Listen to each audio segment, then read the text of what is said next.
My name is Brianna, and I welcome you to the Tales of Adventure, a D&D podcast like no other.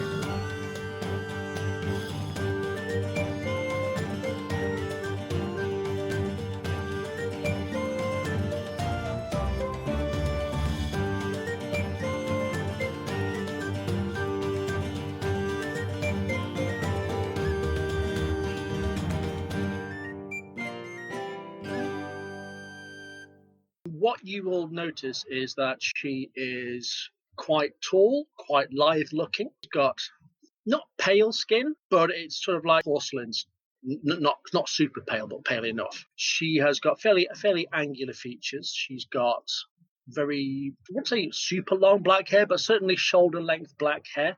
If you weren't paying attention too much, you'd think there was like weird glitteriness in the hair, almost like weird little like starlight sparkles. If you blink too much, you think, is that just me because I'm blinking, or is it actually there? She's also got one blue eye and one red eye.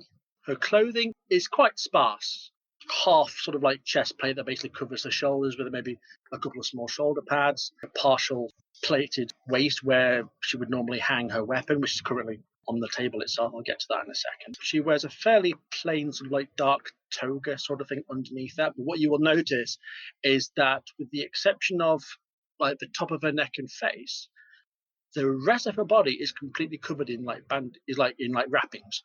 Against the table, you will probably see a fairly dark metalish looking like shield. It's what they call an aspis shield. It's a circular shield, but it's got like two little half moons cut into it. The actual edging is kind of like edged like laurels, I suppose, for want of a better word. And in the direct center of the shield is actually it's a pomegranate, but it's in the shape of a skull. Against the table, you will probably see a fairly dark metalish looking like shield. It's what they call an aspis shield. It's a circular shield, but it's got like two little half moons cut into it. The actual edging is kind of like edged like laurels, I suppose, for want of a better word. And in the direct center of the shield is actually it's a pomegranate, but it's in the shape of a skull. Her weapon is a literal skull mace. It's a combination of odd-looking metal and bone, and there is a very large, ominous-looking skull, probably staring straight at you with spikes coming out from like most of the head, except for the actual front part of it. I'm afraid I must beg your pardon, but you look like you're trying to not draw attention to yourself, and I'm also trying to not draw attention to myself, so do you mind if I join you? Well, it's certainly a free country. I mean, there's an open seat, and I don't see many others around here, but considering the general clientele, I suppose you're safer with me than anybody else. Well, if you have a look around, some of these people seem to be fairly unkempt and washed, and God knows what else. So yes, if there's nowhere else really available, but by all means, if you need somewhere to lay low, I can probably scare a few people away if necessary. It's appreciated. Some of the people in this area are not particularly fond of me, but unfortunately I have business in this area and I have no idea when my contact's going to be here. Could take hours knowing him. Well, that sounds like a horrible arrangement. I mean, is he meant to be a friend or something? Friend is a strong word for it, but there's a situation I had him monitoring. An alliance of mutual convenience, then? Yes. He's very good at ferreting up the information that I need, but he's very bad about punctuality and tends to get in so much trouble. I'm assuming it's a man you're talking about. Yes. Old friend of mine. Has its uses. That kind of says a lot, really. But that's none of my business. I apologize. I have not introduced myself. My name is Isra. I'm not always terribly good with accents for whatever reason. I'm not. I suppose when you spend a lot of time where I've been. Spent my time a little bit of everywhere, so. I can imagine. Feel free to call me Mercy. Pleasure to meet you. So what brings you here? Well, if I'm being perfectly honest, my companions and I we're doing random things, and every so often I just feel the need to just get away from them because sometimes they do things that aren't. Dirty and smart. Well, we have rather. It's kind of weird, we have good intentions and good ideas. Whether or not they're actually smart is another matter. But we do what we can, and we have survived together thus far, which is surprising. I'm not going to toot my own horn, being the major healer of the group. I do what I can to keep everybody boosted as best as I can. Thankfully, Kaya, our bard, has the ability to help me out as well, which is useful. And Gavriel, our paladin, if he gets himself into a little bit, if I can't reach him, at least he can. I was going to say touch himself. No, he can like. He can lay hands on himself. I believe that is the terminology they prefer. But they're off doing something, and I think there was a rumor that there was people in here that we might need to be wary of. So I wasn't about to stop faffing around with whatever they were doing, and knowing my look, they would only piss me off. So I opted to keep an eye on things. As much as I generally despise people, this is quite an interesting exercise, really, getting to see what these kind of people get up to, judging by the noises and the smells. And I may have made a questionable life choice. There are worse life choices. You should see what happens in the bar down the street. So the reason I choose this one, that one's just... Well, whatever you do, don't tell our Minotaur. Anything involving a potential fracas, he'll be the proverbial bull in a china shop. So that the Minotaur is with you? Yes. I mean, well, you can't necessarily miss him. His beautiful baritone kind of carries a long way. I've noticed it's caused an interesting conversation to occur with some of my other business associates. Oh, I see. They're a little twitchy around Minotaurs, but don't worry, your friend is safe. Well, he's big enough and daft enough to take care of himself. How long have you been traveling with this group? Oh, not that long, to be perfectly honest. It was... Let's put it this way. If it was up to me, we would never have been traveling together to start with.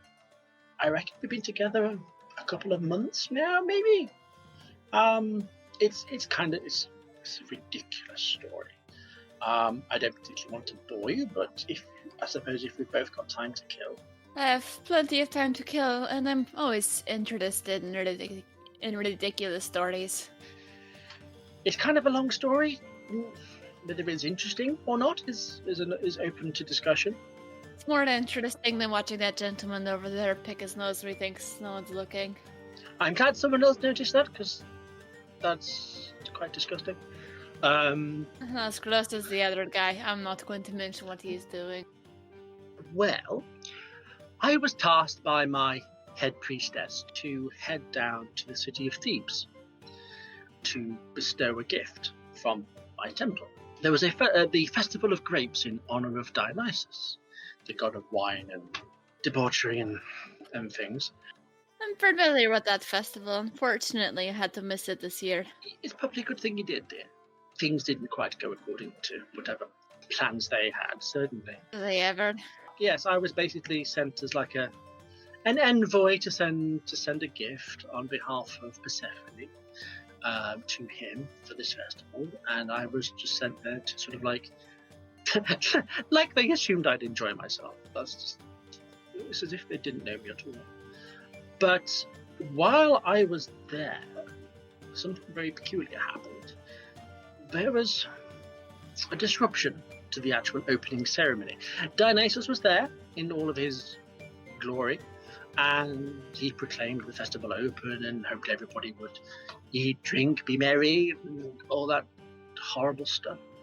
But then, bizarrely, some of the guards actually turned on the people and started attacking them indiscriminately. Oh my. I was at the wrong end. I was at a different end of the room, but you can't mistake weird screams and things happening. And then that's when things happened. Basically, the paladin and the minotaur all rushed forward to basically intervene, and when they started getting attacked, he was like, "Oh, okay, things are happening." So they retaliated.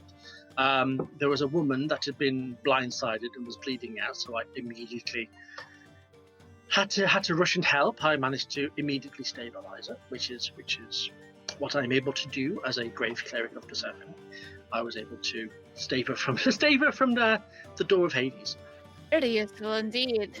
And I was wondering about the regalia, but Persephone, that makes sense. We took care of it, but what annoyed me most is that Dionysus, in a very peculiar fit of pique, thought it would be fun to actually blame us for causing it, even though we helped out, which still baffles me to this day. Maybe He's a bastard. God knows what he'd been drinking. God knows what he'd been drinking, and he'd probably been drinking for weeks before. I don't believe he ever stops. But that's Dionysus for you. He's one of those. But anyway, so he basically said if we didn't want to be, I don't know, condemned, killed, whatever, we would fix this. For whatever reason, it's kind of... He was horribly vague, as most gods tend to be. I don't know if you've ever literally come across actual physical gods before, but... Very vague and very vain and very rarely helpful. Some of them make me question how they were even gods to start with. They're very rarely actually helpful, unfortunately. It's most confusing. But yes, it's kind of peculiar because there was myself, there was Gabriel the paladin, Runt the minotaur, and there was a young girl who happened to jump in and help save someone else that had been stabbed. Her name was Alma.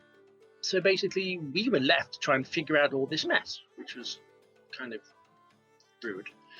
And we had to try and figure out what was going on and why, and what it was that had caused all these problems. So luckily, we realized that these guards that had turned weren't actually the guards at all. They were actually some odd form of undead servant or something. I don't quite know. None of us could figure out why. We eventually found the bodies of the fallen guards, which was awkward. I imagine. We had to do so many odd little things to try and figure out where these things had come from. My immediate thought was that someone had stolen the bodies from the graveyards. So that was my first port of call. Obviously, anything dealing with the realm of life and death should be my port of call. So that was my immediate concern. As it turned out, no bodies or anything had been taken or stolen. The others went looking for other evidence. I'm trying to recall all the immediate ins and outs. It's kind of a mishmash of stuff. It took us certainly a good day to try and piece together various random clues. As it transpired, the guards that had been hired for this event had come from, for want of a better word, like an employment agency. They were hired to do this job, but apparently they maybe had gone missing. I'm not quite sure. Some of the information was really quite weird, and I actually wasn't there when it happened, so I don't know exactly what was said.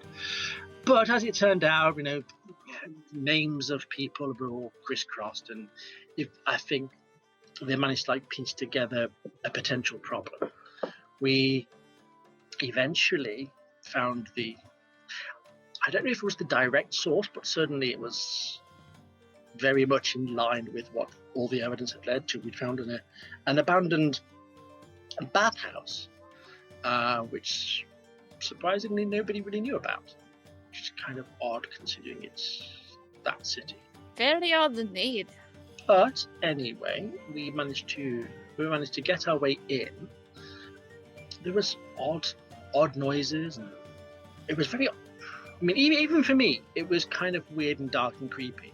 And I'm normally at home. I mean, I see weird and creepy all the time. And even that was just like, okay, that's not quite right. Even for an abandoned building. We found a central chamber within the bathhouse.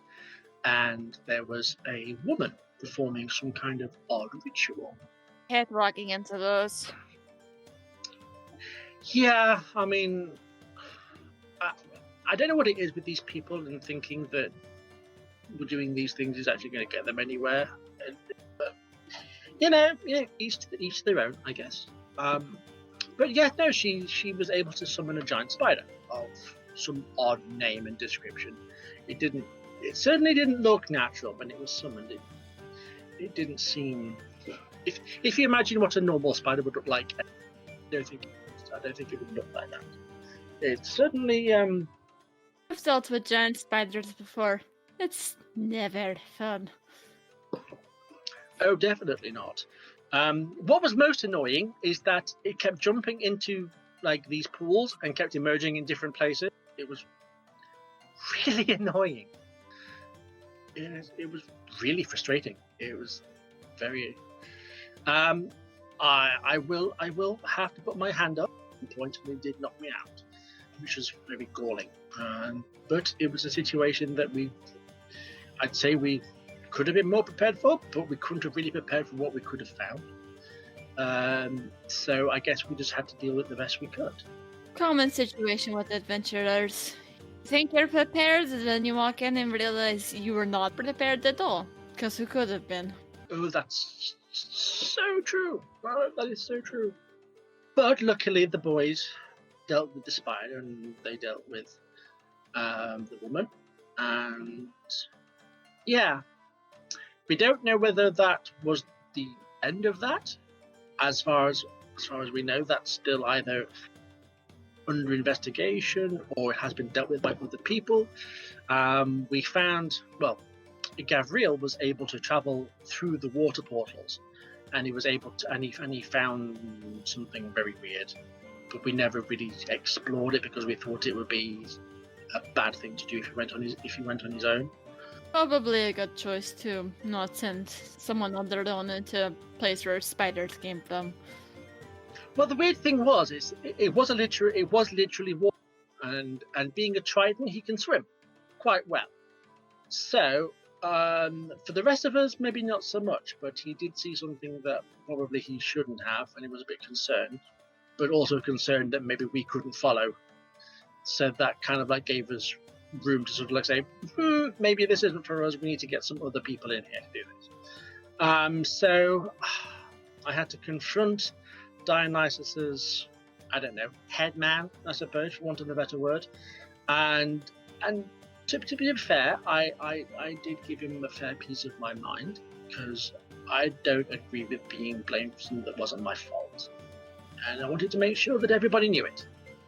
However, we were able to take whatever we could find from that, as a reward, which is okay, fair enough, whatever. But we certainly insisted that care was taken with the portals, and that anybody with any sort of like additional magical leanings beyond what we knew, they would have to take supreme care. But then this is where things started getting a little bit what's the word I'm looking for? Complicated? Things started getting not weirder, but certainly more unique. We ended up noticing that some people were being taken to a caravan. The caravan was being taken to Sparta. And for one reason or another, some of the people in the caravan were actually people that Gavriel knows. They're part of his sort of like his actual team, I suppose, for want of a better word. They being taken as slaves? As it turned out, they were being arrested for crimes. Oh. But I'll get to that. It gets, like I say, it gets weirder, but not. It's an odd situation. But no, there's so many things. Would you care for the drink while we talk? If you could see fit to refill this with hot water and honey, but that'll be fine. I'll have another hot water and honey and another ale for me, please. Continue with your story. I'm curious to see how this goes. I honestly don't know how you can stomach that. It smells like, I mean, given the way Runt pees in the morning, my God, the smell. Takes a lot of practice and honestly I've drank worse will and Well, I can imagine you've seen your fair share of shit as well, I would assume. been on a number of adventures and multiple different places. I travel a lot, but I've since really retired from that life as much as I can, so I wandered and do some work in the background. Look at you. You will get there at some point, but the thing is, here the job is never really done. But the daft thing is like I was expecting to be on my way back to Attica as soon as this business was taken care of. However, Gavril was in need of help. If his friends were being taken and he couldn't persuade other people otherwise to let them go because they were being charged with treason or some kind of nonsense. That's a hefty charge. It certainly is. So he politely asked that because we'd been embroiled in this already together, and despite basic hiccups, we survived together, came out okay. He asked for us to just hang around and see if we can help him get to his friends in time. So we had to acquire our own caravan. Well, hitch a ride, or whatever you want to call it. We found a nice group of furbolgs who were heading eastwards. Charming people. A little odd sometimes, but mostly pretty friendly. Oh yeah, absolutely. I mean, I think that was maybe my first time ever seeing a dog. I'm not entirely sure. My memory's a little bit hazy. But they weren't going fully east, but they would get us to at least somewhere where we could maybe find additional transport or, find something else, which is fair enough. We ended up in a small town. They were stopping off for picking up supplies. But it was very, very peculiar. It was a very quiet, somber place. And it was fairly full of people, but it was quite odd because there was no children. It's very odd. That's what we said, and unfortunately, attention, because our young friend is a child. And so immediately people were clamoring to try and smuggle us away or not be noticed or whatever. It would seem that their offsprings had all been taken away or abducted, and nobody really knows how or why or by whom, which is kind of odd, to say the least. Again, we did what we could to try and find out what information we could, just to try and figure out if there was anything that we could do to help in the meantime while we waited for the caravan to return, because they had to go away and come back because they need to pick up some more things. It was a very, very odd situation. People didn't want to openly talk.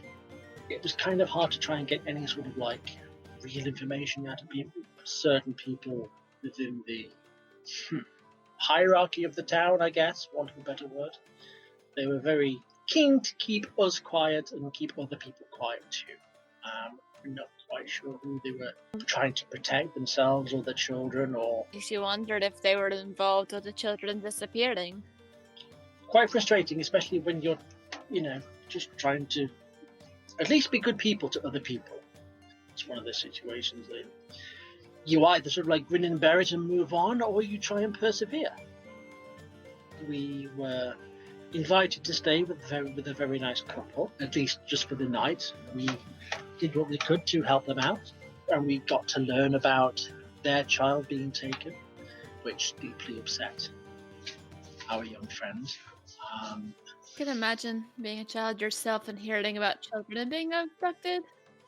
Obviously, it was upsetting to pretty much all of us that a town without children is obviously quite ominous and curious. So we wanted to try and at least figure out if there was something we could do about it while we were waiting for the caravan to return. So we we started to try and ask around. People were being exceptionally mute, which led us to believe that something really weird was going on. Whether people were in fear of retribution if they said anything, or Definitely something going on there. there's, particularly in a world where prevailing background thought, I suppose, for these sorts of people, speaking ill or, speaking up against something that might incur the, it's an awkward thing. But it's like, are you really going to risk that for your children? It's like, that. Damned if you do, damned if you don't. Very, very much so. It's a horrible situation, but it's like, you kind of get to feeling it's like, what could they do? How powerful is this possible retribution going to be, or where is it coming? And I suppose it was a case of like, well, we're here, we can probably help stand up against whatever might come along. We can at least give them a fighting chance, I suppose. But we were given lodgings with this nice couple. They got to talking about their lives and their child and how long this has been going on for. And in the midst of settling down for the evening, the town was attacked by ogre-type creatures. Very, very large, very, very ugly creatures. Very ugly indeed. Not fun to run into. We had to do what we had to do. We looked to protect ourselves and the couple. They broke into the homestead, but luckily we kind of felt prepared. Runt was able to barrel one through the window, which was entertaining, but clumsy. Bless him. He just tried so hard. Oh, very familiar. You know how barbarians get. Very fun to watch. Certainly if you're on the good side of them. Pretty entertaining when they get drunk and then try and pick a fight. Oh, trust me. He's done a fair bit of that already. And part of me enjoys it, but part of me is just like, oh, bless you, just have you. I understand that feeling. He's a dear boy. Don't get me wrong, but yeah, he's. Given what we know about him and what we don't know about him, I suppose it's kind of understandable that he enjoys recreational violence as a former Spartan soldier. So make of that what you will. But anyway, so yes, one of those horrible ogre creatures thought it would be funny to try and get in my face. And of course, as you can imagine, I mean, I'm a pretty tall lady, so he didn't exactly tower over. And I don't shy away from things very much, even if it did have horrible breath. My God. Huh. Oh, yeah. Never get too close to an ogre's breath. Been there before. It's unfortunate. The backing down is the worst thing you can do, but you have to try and not pass out from the stench.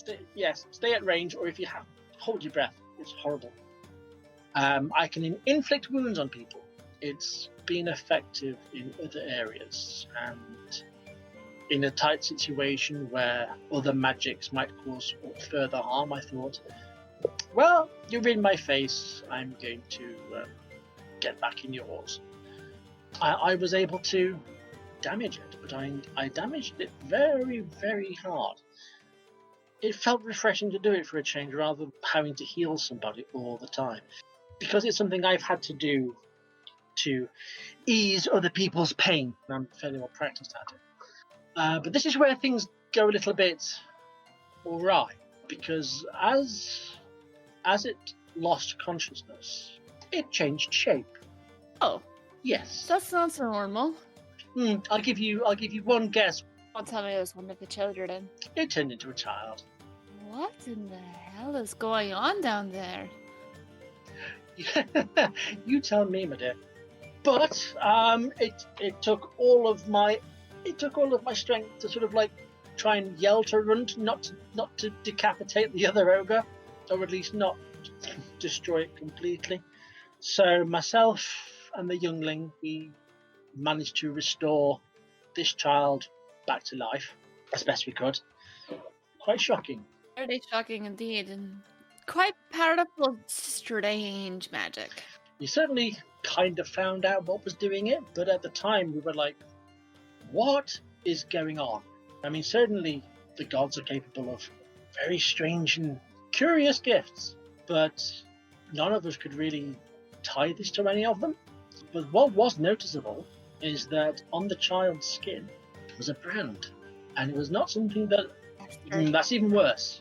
Very, very worrying. It was, I believe, it was an eye, and I believe Gavril picked up on what that symbol meant. I found the symbol, but again, not really my purview. We had to make there was the third ogre, ran away. And because it was getting quite late, and we thought if we waited, we probably wouldn't find any tracks. So we weren't quite sure what to do. So I believe what we did, just trying to think, did we pursue? Yes, I believe we did pursue, yes.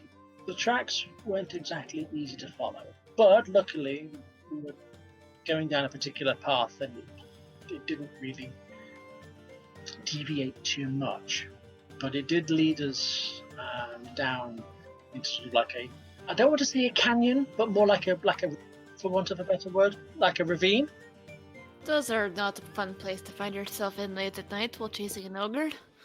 Oh, you took the words out of my mouth. Admittedly, Gavril being another soldier and Runt having some warrior's knowledge, we erred on the side of caution and tried to find somewhere where we could lay low. Either it was a case of either wait and see if we could lay an ambush, or at least find another path over the top, perhaps. So what we did, we started looking around, looking for vantage points, boulders we could hide behind, anywhere where we could get like a vantage point or some other view where we could at least be obscured ourselves. I discovered a cave, well, a small cave, I should say, tucked away up one of the sides, and I came across a human woman just quietly meditating, quite peculiar, to say the least. Very strange indeed. She was very, very friendly and accommodating. She seemed to be laying low herself, although she had nothing to do with what was going on, despite our pressing questions. Who are you? What are you doing here? All the usual kind of stuff. As it turns out, she was just traveling around and found this place to lay low in. She needed to collect her thoughts and what have you. We basically explained what had been going on. As soon as we mentioned children and odd, weird things going on, she offered to help, which was very, very kind of her. Suspicious, depending on who you ask. Her name is Kaya, by the way. I think I mentioned her earlier. She is a law bard. So the appeal of maybe writing a story or a sonnet about strange goings-on, about ogres and children and weird things, maybe appealed to her a little bit. She did tell us of a additional pathway over the edge of the ravine that possibly led to another set of caves. We rested a little bit, and then we hatched a plan to try and catch them unawares ourselves. We found our way down to these other caves. Fortunately for us, it wasn't a very complex tunnel system. It was fairly straightforward. It's rare to find something like that. We basically found a large cave down underground, and various ogres in sleep, and one very, very large ogre that we were led to believe was the main instigator of this problem. You may or may not know of this creature. It's a creature called Persephone. He's basically a cyclops. Oh, yes, I'm fairly familiar. Long story there. And he's also believed to be one of Poseidon's children. Now, the prevailing story was that, what's his name now? Odysseus. That's the one! I'm familiar with the Cyclops and with Odysseus, so don't think I'd particularly like running into either of them.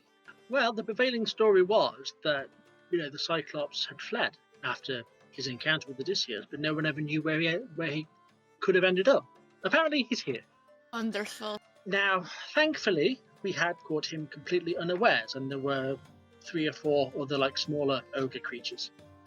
So we tried to hatch a very quick ambush as best as we could. If we could basically destroy Polyphemus first, we could potentially protect the children from having to do them any harm. That was an educated guess between all of us. We didn't, given what we'd done previously, we saw no reason to try and, destroy the children only in self-defense. And if we accidentally killed them, we would do our best to bring them back. Fair guess and a decent plan considering the situation. Never liked that Cyclops. Now that we know what we know, no, me neither, dear. Gavril and Runt, being the upfront guys, they managed to get themselves in a position where they could just literally make a first strike, as it were, to try and deal as much damage to him as humanly possible, to try and see if they could kill him in his sleep, effectively.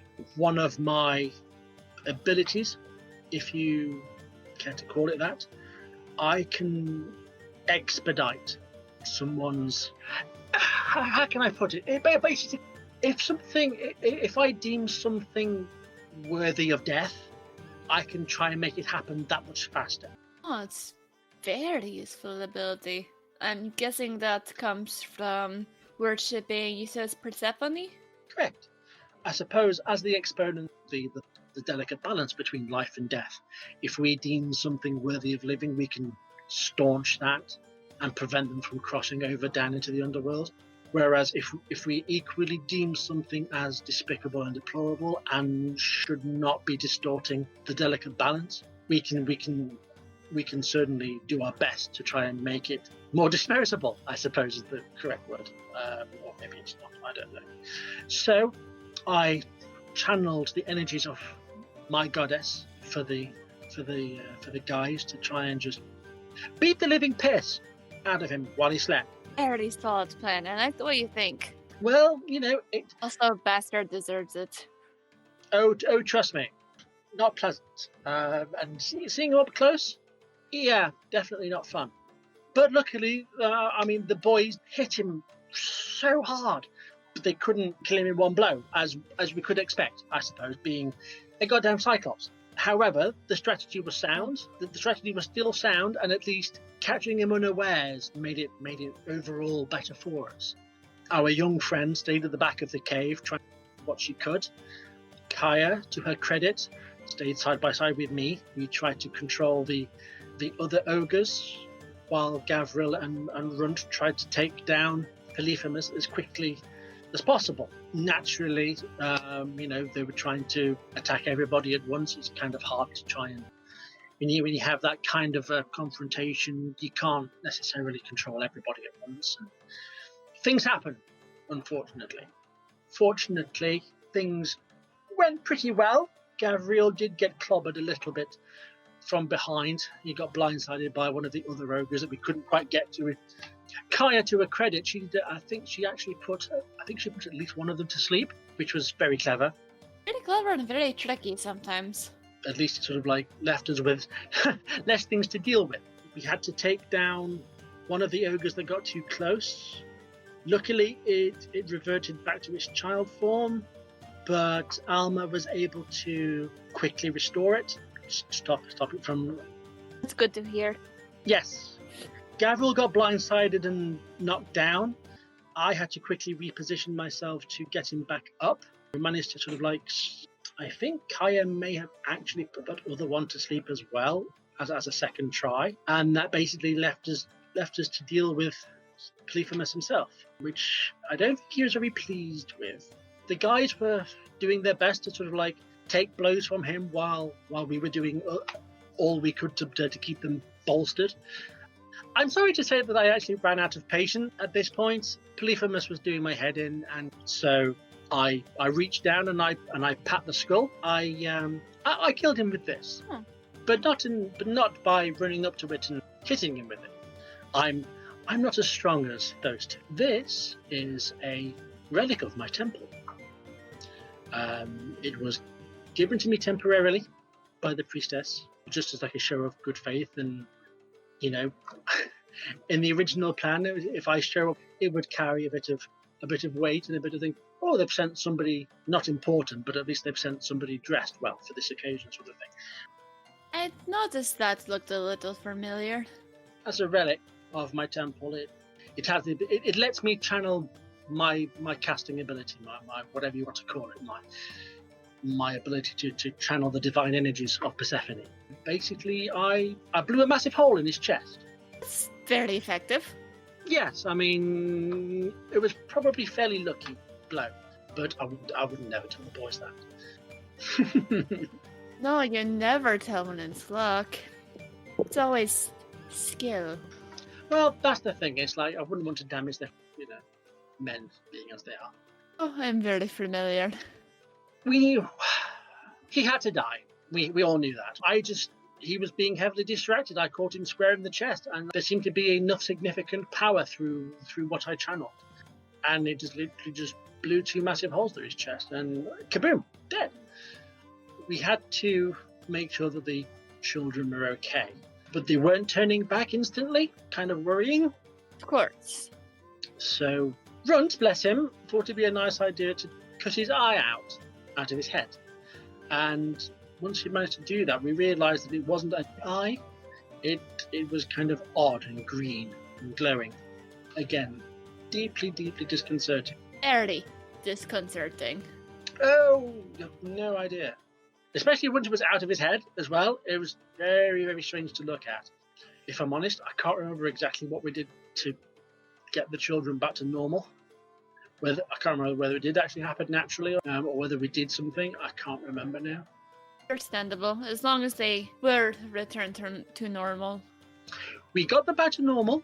We corralled them. Gavril was able, believe it or not, he actually found himself a trident stashed away in an alcove. And again, as I mentioned, because Polyphemus was one of Poseidon's children, for want of a better word, this trident is in fact seemingly a prototype of Poseidon's actual real trident. So like before it became like almost as if before Poseidon got the trident that he wields now, there was probably a few phases of like different stages of like what it could be. Right, and I was wondering where that one went. Well, that's the weird thing. Is like we assumed, I suppose, through story, rumor, whatever, that any of them were actually destroyed. Well, some of them were. Well, again, that's the thing, isn't it? About gods and stories and legends, everything becomes hearsay. You never quite know where the actual true story lies. Who knows what other things are hidden all over the place? I mean, take my mace for example. It is a distinct relic purely because the story that I was told about it is that it was actually carved and made from the bone of a demonic monster, a devotee to Persephone, or possibly even to Hades, I don't know, saw fit to defeat this monster. And from the body, he was able to sort of craft this peculiar weapon. I think I've heard the rumors of the story myself. Interesting to see that they are true. That's the legend that I was told. The weapon itself, it is referred to as the benefit of the doubt. However, I call it Benedictus for short. A good name. A solid name. It's a curious name, but however, it was named by Persephone herself, so we don't question that. She has an interesting taste in naming things, but most of the time it's rather poetic, I found. I mean, again, like I said, I lack the physical strength to wield this like a true fighter. However, I have found other means of making him very, very useful. If you could possibly imagine a 5-foot version of this, but glowing. I can imagine that. It's quite terrifying. And impressive. Mm-hmm. He's wonderful. Aren't you, dear? And I'm just going to give him a quick pat. Seems to be a very special weapon indeed. He has proven himself very, very useful since this whole escapade began. It's kind of weird. I like to consider that whatever essence of him is alive, I feel like I can interact with him. Given that I've already said that a lot of humans tend to disappoint in so many ways. Sometimes you have to find friendship or something you can trust in whatever is available. You're not the first person to befriend a weapon in a way.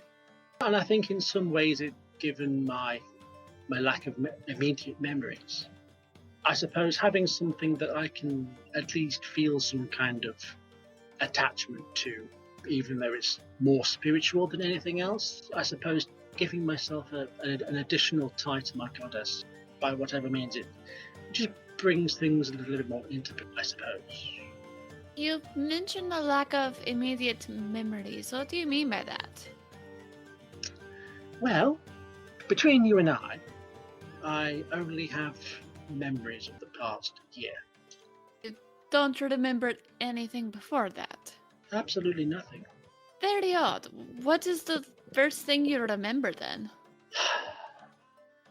I suppose I remember blackness, complete lack of light, odd noises, growls, grinding of teeth. And then I find myself in the temple where I spent this last year, covered in bandages, as you see. Have you spoken to or seen anyone about the possibility of getting those memories back? If I'm being brutally honest, I'm not sure. So many things are happening within the world. As and when I find out any information, I will deal with it as and when. All that concerns me now is dealing with things that are presented currently. Like I was saying before, it's like I thought it was appropriate that I at least thank the temple in some way. So I agreed to sort of like to stay and try and learn from them and try and at least gain some immediate knowledge of the world around me. They saw fit to teach me in the ways of being a cleric of Persephone. I seemed to possess whatever talent I could for at least helping people. The one thing I suppose that made me stand out from some of the other clerics was that in the event of someone having a truly mortal wound, something that not even conventional magic necessarily contend with, I was I believe I still am, the only person to actually deal with it without any sort of like emotional attachment. People might say I'm cold and callous for that, but in certain circumstances, people require that aloofness, that solidarity, that person to literally just stand there and tell them there is nothing more we can do. We can make this as quick or as painless as humanly possible. We have the ways. It's just a question of if people are willing to submit to that.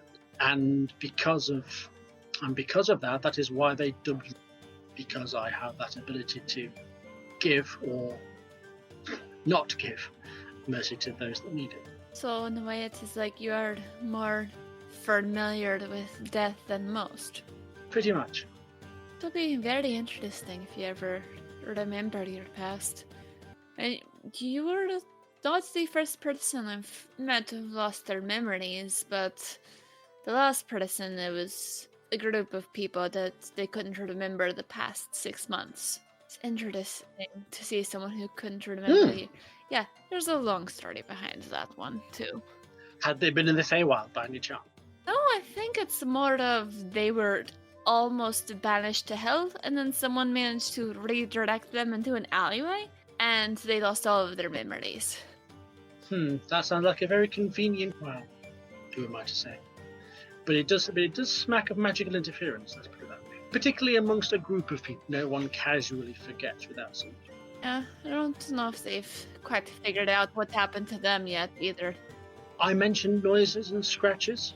I'm going to just peel back part of the collar on my neck, where the bandages are, and you'll see a massive crisscross of like different types of scarring. Oh my, that must have been very painful. I really wouldn't know. However, what you should know is that those scars cover pretty much all of my body, hence why I'm wearing all these bandages. And it's why I drink this tea. Does the tea help with the pain? It helps when I put, and I'll produce a small pouch. When I infuse the tea, it helps. I do not go a single minute without pain.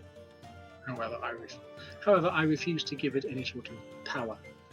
Must be very strong indeed.